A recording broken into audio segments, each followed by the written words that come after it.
Azad Samaj party, Kashiram की party को एकम ने जबलपुर में जबरदस्त हराया, ये आप देखेंगे। और आजाद समाज पार्टी का नेता यही जो हिंदुओं के खिलाफ आग उगलता रहा, यानी एक हिंदू द्वेषी को तो हमने हराया ही। ये हिंदू द्वेषी का नाम है चंद्रशेखर रावण। चंद्रशेखर रावण। और ये आपको आप देखिए ऊपर जो स्क्रीनशॉट दिखाओ इस पार्टी का, प्रेसिडेंट ही चंद्रशेखर रावण है। मध्य प्रदेश में चंद्रशेखर रावण को हार मिली। हमारी एक सीट हम थोड़ा ही सा लड़े, लिमिटेड सीट, पार्टी का नाम नहीं, चिन्ह नहीं दिया, आपको कल सब बता ही चुका हूं, उसको रिपीट करने की जरूरत नहीं है। तो 2020 में ये पार्टी बनी थी, आजाद समाज पार्टी, चंद्रशेखर रावण। आज मन में थोड़ा शांति है मेरे कि हमारे हिंदू देवी देवता को गाली देने वाले को हम जो है हमारे कैंडिडेट ने हराया। जो हिंदू देवी देवताओं को गाली देता था उसको। और यदि आप वो लिस्ट देखें, वो छह जो लिस्ट है उसमें जबलपुर का लिस्ट जरा दिखाओ। ये देखिए आपको जबलपुर का लिस्ट दिखा रहा हूं। हमने आजाद समाज पार्टी और समाजवादी पार्टी, अखिलेश यादव ने भी बहुत जोर लगाए थे मध्य प्रदेश में, और अखिलेश यादव को टोटल 0.46% वोट ही मिला। हमारा मध्य प्रदेश में 0.7677% के आसपास वोट है, तो हमने सपा से भी ज्यादा वोट लिया। इसलिए हिम्मत हो तो मैंने इसलिए आपको मिजोरम की खबर दी कि हम कर सकते हैं। यदि हिंदू समाज हमारे हम सब एक साथ अपना समय दें, अपना श्रम दें और अपना धन दें, तो हम कर सकते हैं। कुछ भी ऐसा नहीं है जो मानव नहीं कर सकता और सनातनी नहीं कर सकते। सनातनी भगवान श्री कृष्ण ने तो उंगली पर गोवर्धन पर्वत उठा दिया था। ये नहीं कि आपको गोवर्धन पर्वत उठाना है, परंतु हिम्मत हौसले ऐसे होते हैं सनातनियों के, तो वो कर सकते हैं। तो आज दो हिंदू विरोधियों को हराने की प्रसन्नता तो हुई, एक सपा उसी जबलपुर सीट पे आप देखिए, और ये चंद्रशेखर रावण, थोड़ी संतुष्टि तो हुई।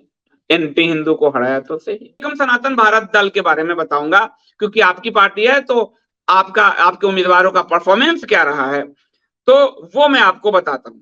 तो उसका परफॉर्मेंस ये रहा कि हमने 6 सीटों पे चुनाव लड़े एकम सनातन भारत दल ने, और इसमें से हमने 4 सीट मध्य प्रदेश के लड़े और 1 सीट हमने राजस्थान के लड़े। राजस्थान में 4 सीट थे, लेकिन हमारे 3 कैंडिडेट की उम्मीदवारी को निरस्त कर दिया गया। जहां अच्छी टक्कर वाली थी, जैसे जयपुर सीट, ये सब वो आपको भीलवाड़ा, बीकानेर सीट, इस तरह की सीटों को निरस्त कर दिया गया।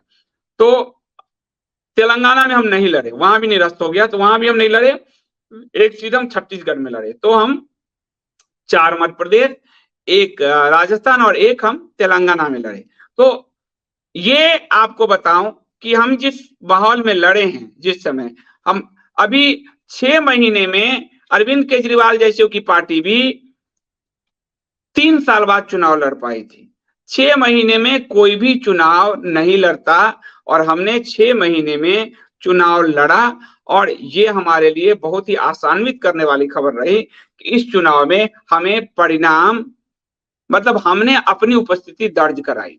अब मैं आपको मध्य प्रदेश बताता हूं। अरुण राव हमारे रतलाम से लड़े थे, जिनके प्रचार में मैं गया था।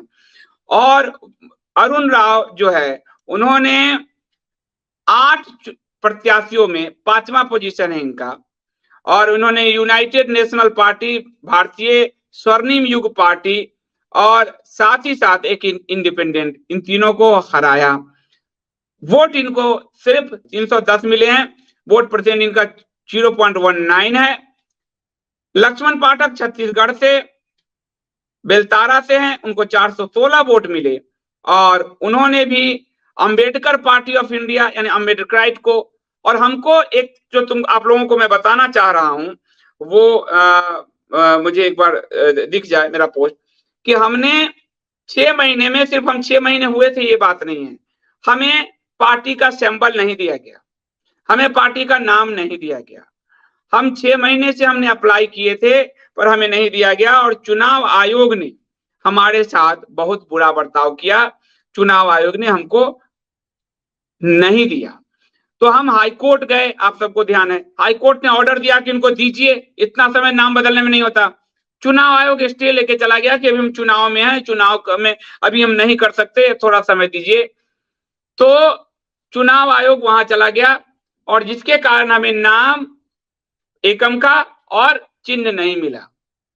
ठीक है, तो हम निर्दलीय के रूप में ये चुनाव लड़े, ये बहुत बड़ी बात है। और इसके बावजूद हमें, जैसे आप मध्य प्रदेश में 2000 से ऊपर वोट मिले हैं हमें, आपको ध्यान होगा कुछ ग्राउंड वर्कर, कुछ यूट्यूबर 100 वोट भी नहीं ला पाएगा जो कहते थे। तो मध्य प्रदेश के बहोरीबंद विधानसभा के उम्मीदवार विजय हलदर ने 1500 से अधिक वोट प्राप्त किया, 1500 से अधिक वोट प्राप्त किया। राजस्थान की बूंदी की सीट से सोनल मोरालिया ने 1200 से अधिक वोट प्राप्त किया। ये तब है जब हमारे पास कार्यकर्ता नहीं, संसाधन नहीं, चुनाव में हमारी पार्टी का नाम नहीं, हमारे पास अपना चुनाव चिन्ह तक छीन लिया। और यही नहीं किया, आपने साजिश देखा होगा कि चुनाव के बीच में हम पर बाहर और अंदर से अटैक करवाए गए। आपको धनानंद का एक अटैक दिखा, इस पार्टी के पूर्व आईटी विंग के हेड का अटैक दिखा, अनाप शनाप कि हम चुनाव में खड़े ही ना हो पाए। और आपको सिर्फ बाहर का दिखा, अंदर हमको डैमेज करने के लिए मध्य प्रदेश में एक हमारे पार्टी का गुट तोड़वाया गया। संघियों ने एक गुट तोड़वा के उनके अलग कैंडिडेट खड़े किए। 100, 125, 150 वोट नहीं मिले उनको, लेकिन हमारा गुट तोड़, हमको पार्टी तोड़वाया। अभी ये भाजपा आप देख लो, अभी तो 6 महीने नहीं हुए, हमारी पार्टी को तोड़वाया भी गया। एकम सनातन भारत आपकी पार्टी को तोड़ा भी गया। उसके बाद अंदर बेवजह के विवाद करने वाले पदाधिकारी खड़े हो गए।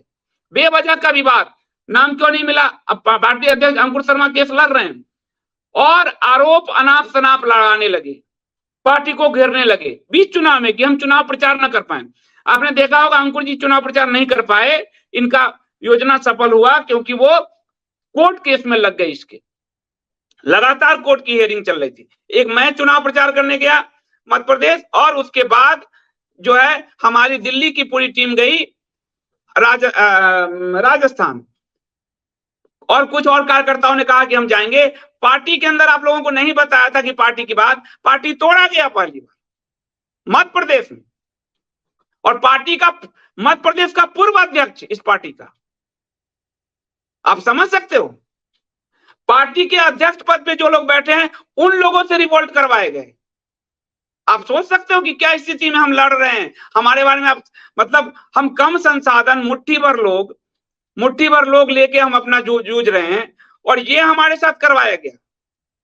और आपको और आश्चर्य होगा कि जो लोग टूट के निर्दलीय चुनाव लड़े थे, उसके तुरंत बाद आरएसएस की एक बी पार्टी है वहां।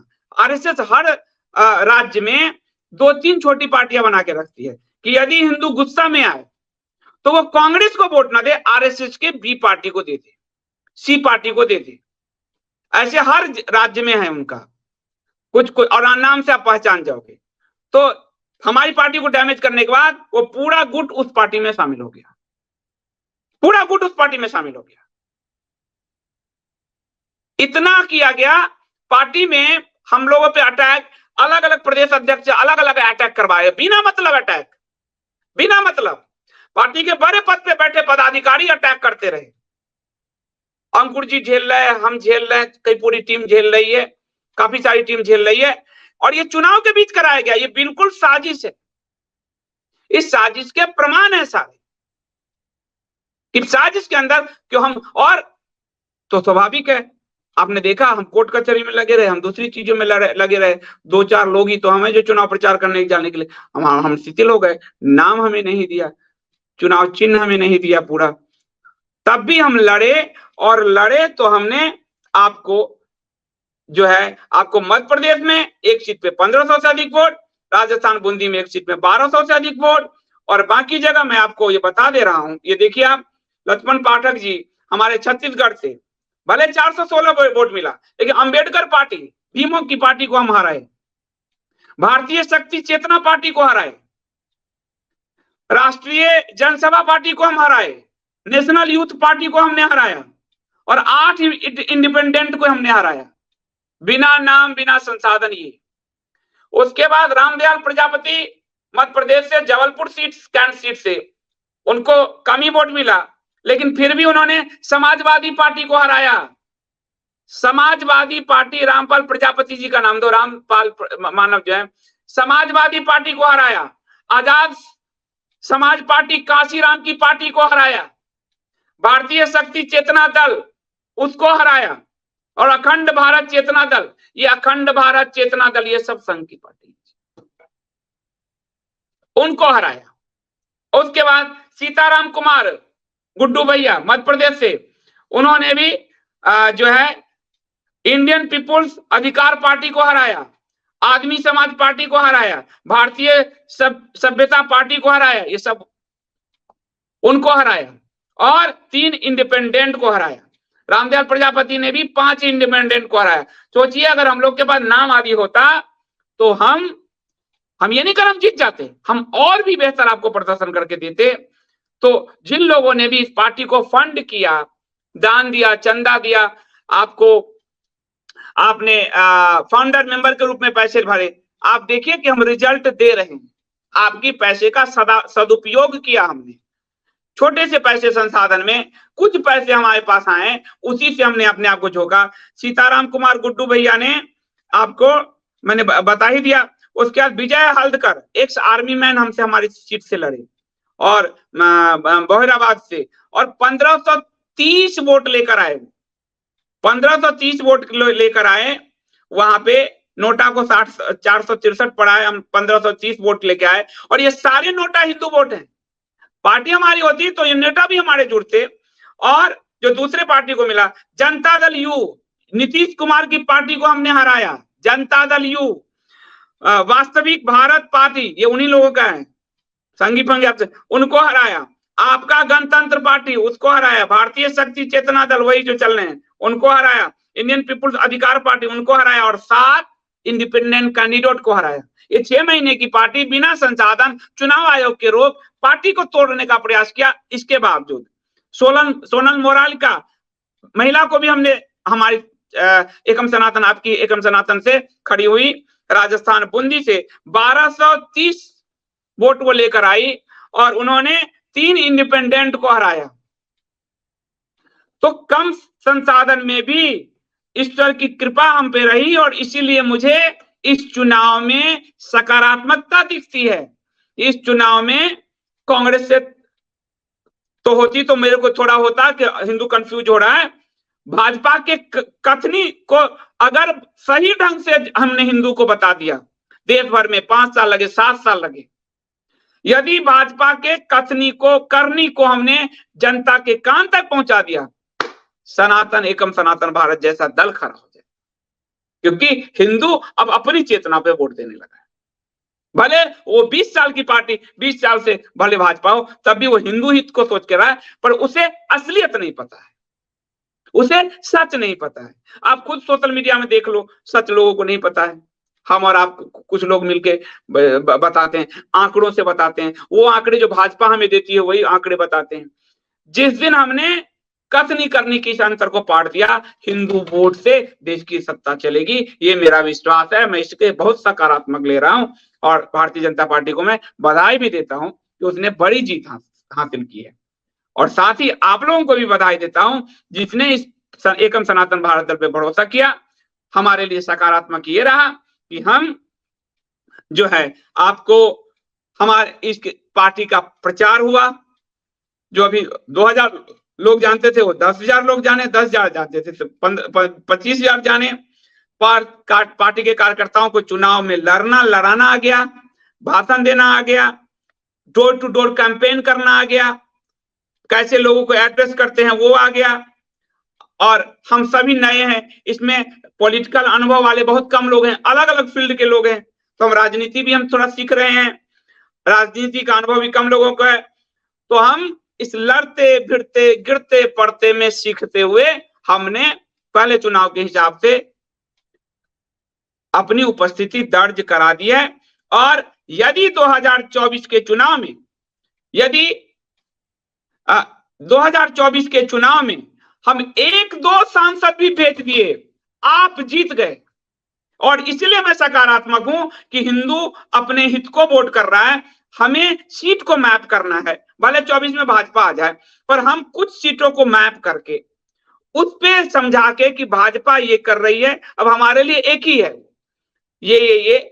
और यदि हम उन दो लोगों को भी संसद में भेज दिए तो सनातन के मुद्दे संसद में उठने लगेंगे, भाजपा की कथनी करने का अंतर भी खत्म हो जाएगा, सारी पार्टियां एक तरफ होगी, सनातन का मुद्दा खड़ा हो जाएगा, हम वक्फ पर घेर पाएंगे, हम इनके जो जितने भी तुष्टिकरण की योजना है उसको घेर पाएंगे, हम दुनिया तक पहुंचा पाएंगे कि हमारे 800 हिंदुओं भाई मार दिए गए।